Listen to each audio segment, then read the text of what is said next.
After yesterday's somewhat disappointing discovery with the rust, I'm out here again. It hasn't really changed my plan. I'm still just going to carry on with the scuttle and the A-pillar on that offside.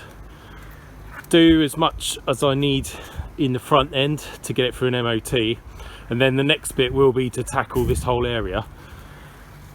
Annoyingly, can't open that door yet. I think it might be locked, but the lock has all broken and dropped inside the door. On these you can actually get the door panels off without having the door open, so I'll do that at some point. I've also had a look at this area from inside the car. I've just lifted the carpets up. It's, don't get me wrong, it's a big hole, but it could be worse. More of the heel board is actually there than I thought, and the bits that I have to make up are basically flat areas. This area is the longitudinal sort of chassis rail thing, and the rust hasn't crept inboard of that, so hopefully I can chop the floor off there, drill out all these plug welds, and then put another sheet or donor floor in from above, so that minimises the upside down welding. And just to prove I wasn't bullshitting, I'll show you the other side. This is why it's really odd how one side of the car can be so bad and the other side can be pretty damn good.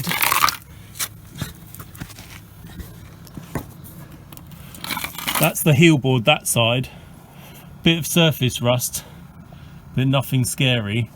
And then here's the rest of the floor. It's basically brand new, so real strange. I think what's happened is the other side, the seams have blown when it's been picked up by a forklift truck, which is really annoying, because had they not been shifting it around the yard with a forklift, I'd have a whole lot less work to do. But anyway, I'm gonna get tooled up now, chop out a bit more of the scuttle and do some welding before it gets completely dark. This is my main donor panel out of the gold car, and I'm going to use as much of it as I can, but I'm just going to cut that straighter. Obviously that leaves this bit here missing, which I have this one that I prepared earlier. That I'm just going to chop this end off, and I don't know if it's some sort of rain gutter, but both of them have a little dimple there, which is there on this one and missing on this one. So I'm going to take reference measurements of where that is relative to this corner, and probably an arbitrary line up here. Chop this bit out of here, weld that bit in first, and then put my big panel in afterwards. The big panel, I'll need to extend this sort of rain gutter because it's missing on my car all the way over to here. So I'll use sections of this bit, and also I might have to fabricate a short length of it as well.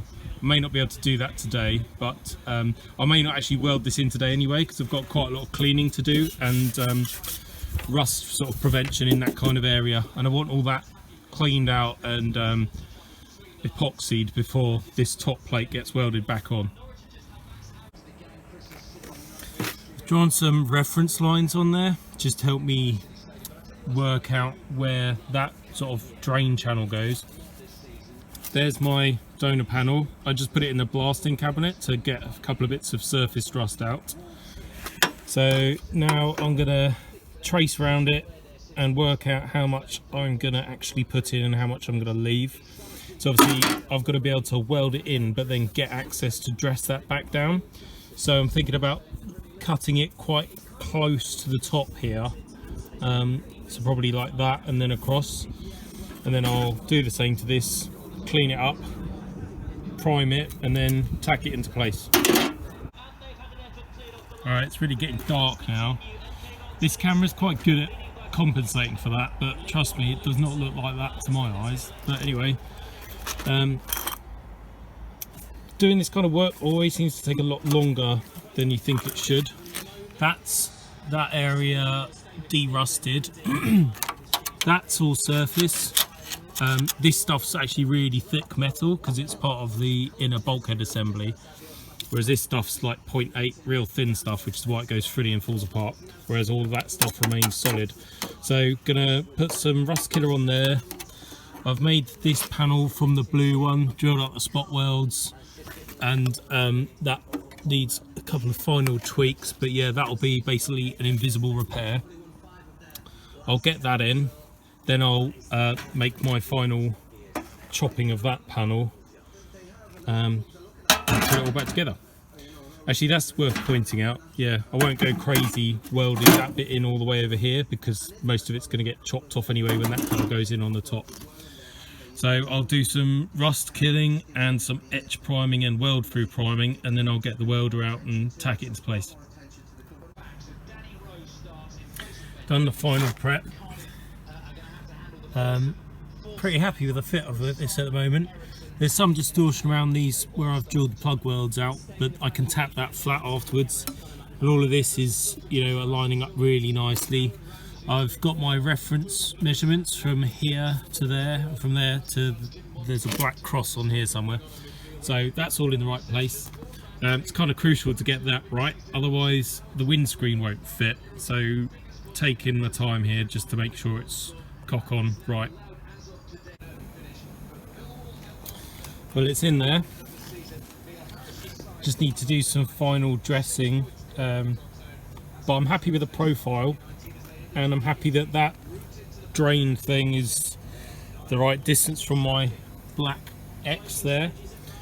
It's properly dark now and it's dewy, so everything's getting damp. So I'm going to stop welding. I'm going to put some primer on that, and then I'll start probably trimming up that gold panel.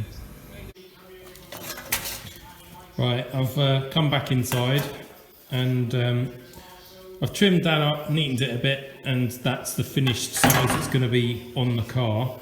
So I'm going to drill out the spot welds on the remainder of this flange. That bit I had to chop off because it was more rotten than I thought, and that's really annoying, so I'm going to have to make up more of this channel than I first anticipated. I've also got to chop that out and weld a good cup in from one of the other pieces I've got, and then there's loads of surface rust. It is just surface rust. Some of it I've just kissed off with the grinder, but it just wants nipping back, and then some of that rust killer on it. And then I'll work out how I'm going to fabricate that U-channel, because it looks quite easy, but getting nice radiuses on stuff like this can be a bit of a pain. So, especially if it's a long straight thing. So yeah, I'll have a play with that. I'll just balance that on for the moment. So that's the gold panel resting very roughly in position. Underneath, with that bit chopped out, I can now get a proper look inside here.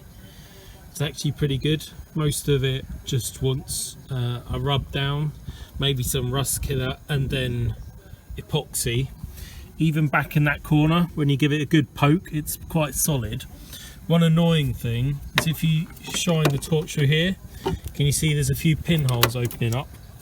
So really, that part of the upper bulkhead panel wants a couple of tiny repairs. I haven't really worked out how much of that needs to come out, or whether I can just build it back up with weld. I think I'll probably put a small patch in, but it won't be anything serious. Again, when my bulkhead insulation panels are back on, you won't see that area, and when this is all welded back together, you won't see that area. So for the time it's going to take me, I might as well just put a couple of patches in there, do it properly. I will come back probably tomorrow or the next day and clean up these flanges where the scuttle used to be, and weld in the rotten one of these into there. I think I've got it in one of these two panels. So yeah, I'll probably chop that one out and weld it into that gold panel. Or if I'm being really stingy, I guess I could take half of that and weld it on, because only half of mine's gone. I'll also chop out this bit of U-channel and then start making up the other bit so that I can go right across the front with a... I'm not sure, some of that might be usable, although I suspect most of it will be scrap. But yeah, I'll have to get to that. tomorrow or the next day maybe.